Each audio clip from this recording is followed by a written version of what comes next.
जनसंख्या नियंत्रण पर कल हमारे नेता बिहार के माननीय मुख्यमंत्री ने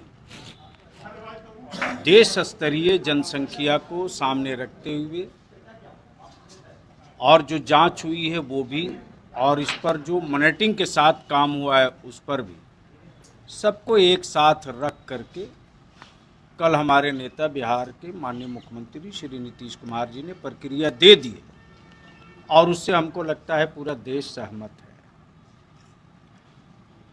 जिसमें स्पष्ट है कि देश के लोगों को शिक्षित कर दीजिए, खास तौर से युवा और बच्चियों को शिक्षित कर दीजिए, खुद ब खुद नियंत्रण होगा। और इस मामले में बिहार ने और बिहार के विकास ने और शिक्षा के ग्राफ ने खास तौर से बच्चियों के शिक्षित होने के प्रमाण ने इस बात को स्पष्ट कर दिया कि कई समस्याओं के निदान के साथ जनसंख्या का भी निदान शिक्षा में है और वो सर्वे में भी क्लियर हो गया। कुछ लोग जिस तरह से हो हल्ला मचा रहे हैं, आपके सहयोगी दल के लोग ही सवाल खड़े कर रहे हैं, क्या कहेंगे? किसी के सवालों का और किसी के जवाब का सवाल नहीं है। सवाल ये है कि हम काम वो करें जिससे खुद अब किसी भी धर्म समुदाय के लोग खुद ब खुद इस बात को कहने लगे हैं कि साहब मेरे बच्चे कम ही रहेंगे तो उनको खिला भी सकेंगे, पढ़ा भी सकेंगे और उनका जीवन भी अच्छा बीतेगा। तो जब आम जनमानस की मानसिकता खुद ब खुद बनते जा रही है तो ये कुछ मटेरियल क्रिएट हो सकता है। समस्याओं का निदान वही है जो हमारे नेता मुख्यमंत्री ने बिहार में किया है और जिसका ग्राफ भी आया है।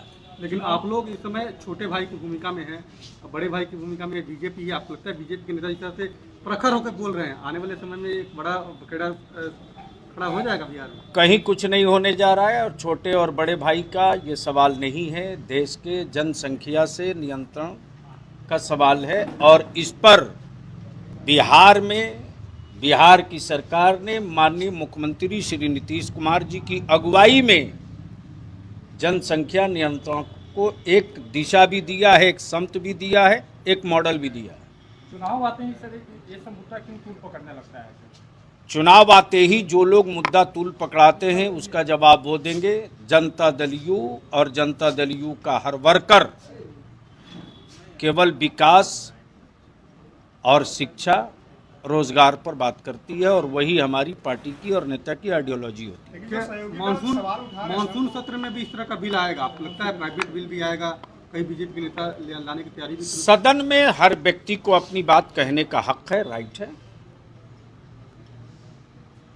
कह सकता है, ला सकता है, कर सकता है।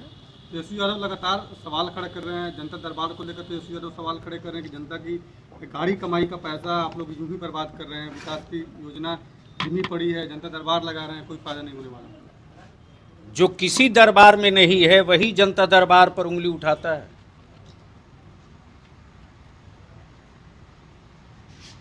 चूंकि दो चीज है ना, विरासत की राजनीति और है और विकास की राजनीति और है। किसी की पहचान विरासत की राजनीति से है और हमारे नेता की पहचान विकास की राजनीति से है।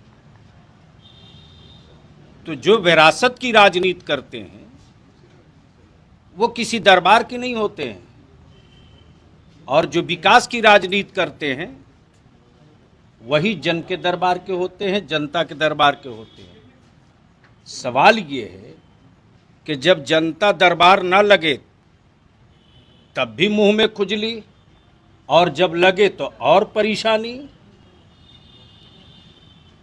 तो सबकी दवा है, बेचैनियों की दवा नहीं। उपचुनाव होना है, कई सीटों पर जो विधायक जिनकी मृत्यु हो गई है और एक बार फिर चिराग तेजस्वी के नज़दीक चले गए हैं, लगता है कि मुश्किल बढ़ेगी आप लोग की आने वाले समय में जब चुनाव? कोई मुश्किल नहीं बढ़ने जा रही है और बाई इलेक्शन में उन सारे मुद्दों का, जिन मुद्दों को रख करके लोगों ने उत्तेजना फैलाकर मुस्लिम मतदाताओं में जो उत्तेजना क्रिएट किया था, अब वो काई फट चुकी है, वो सारे चादर उतर चुके हैं। और MY का समीकरण करके M को जो W बना के खड़ा किया गया है, इसका भी हिसाब लेने बलियावी जैसे लोग पहुंचेंगे। और कोई किसी के साथ पॉलिटिकल निकाह कर ले, कोई किसी के साथ पॉलिटिकल तलाक दे दे, उससे अपने को कोई न मतलब है न रहेगा। विकास, आपसी समन्वय, भाईचारा के साथ जो बिहार में काम हो रहा है, वो पूरा देश और दुनिया देख रहा है। सर, ये वाई का समीकरण तो सबको समझ में आया, डब्ल्यू का समीकरण क्या है, आप कहना चाह रहे हैं? डब्लू का मतलब क्लियर यही है कि जो पहले M था उसको खड़ा कर दिया दोनों पैर ऊपर। दोनों पैर ऊपर नहीं हुआ होता तो मैं फिर पूरी चुनौती देकर कह रहा हूं कि जिन लोगों ने बोरा में कस के मुस्लिम मतदाताओं ने वोट दिया था आरजेडी को, उन लोगों को चाहिए था कि पूछे आरजेडी के लीडरों से और उसके सुप्रीमो से, बारी सिद्दीकी कैसे हार गए, हैना साहब कैसे हार गई, और जो भी रियाजुल हक राजू कैसे हार गए, सरफराज आलम कैसे हार गए, वाई का वोट कहां गया। तो सेकुलरिज्म के नाम पर M ने वोट कूट के दिया, और जहां उन्हीं के पार्टी का उम्मीदवार था तो वाई ने कर दिया M को बाय बाय। तो अब जो आने वाले दिनों में राजनीति दिखेगी, वो बाय बाय की नहीं होगी, हाय हाय की होगी।